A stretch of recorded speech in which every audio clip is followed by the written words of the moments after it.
I looked at the material accompanying Au Sunflower, and that interview with you in the gallery. In the Roundhouse.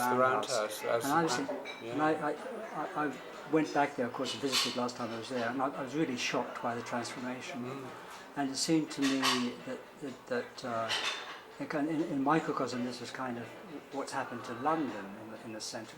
Is that something you can talk about? Yes, it's very much what's happened to London, this sort of customizing of its own history, that in a sense you take something that had a real romantic history, like the Roundhouse, which when in 1967 you could still feel the engine turning shed that it had been. Its industrial life was still there. And these people who were exploring that space were engaging with a real sense of history and place. Now it's made over into something that's a cultural space, a kind of non-space, where the history of the past is posters on the wall. It's a kind of style thing, iconic.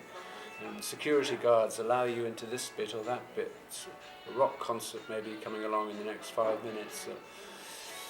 And it was depressing that they knew nothing of the history of the 1967 thing. When we were going in there to ask if we could film, one of the people pointed to this poster on the wall, which was all it was to them, a poster on the wall. Said, "Oh, was that something? Yeah. Oh, okay. You can film in this little corridor space," and that was it.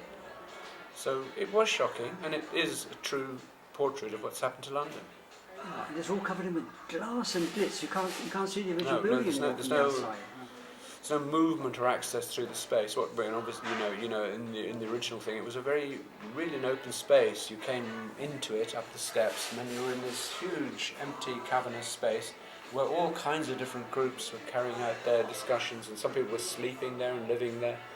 I remember when I interviewed Ronnie Lang, it was out the back on the old railway yards among sunflowers and waste lots. You could just wander about, and people would happily come out of the conferences or arguments they were having and sit down and talk to you, even they didn't have the faintest idea who you were. Now, it was a good experience. How did you get involved with it in the first place? Well, I lived just up the road at that time. I had a kind of little room in Belsize Park. And friends from Dublin and places were all staying there, so it was a communal room. And there was some excitement about this event which we'd heard was happening at the Roundhouse. Some of the names meant a lot to us, others were more obscure, and it seemed that you could sign up for this whole project and listen to them and get a chance to engage with them.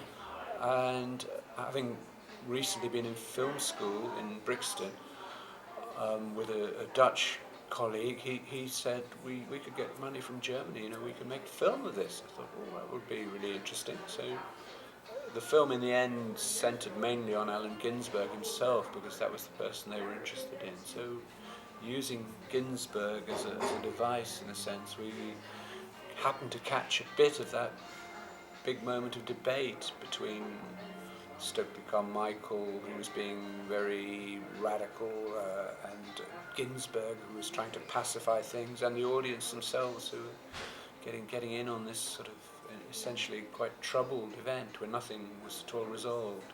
And people like Emmett Grogan, who was the digger from San Francisco, was sitting in a kind of sulking silence with a kind of macho presence with his dark glasses. See, all his joints. Yes, yeah, there was a kind of element of that. But then the audience was almost as interesting as the participants, because you could see William Burroughs or Trokey or these sort of people drifting through the audience.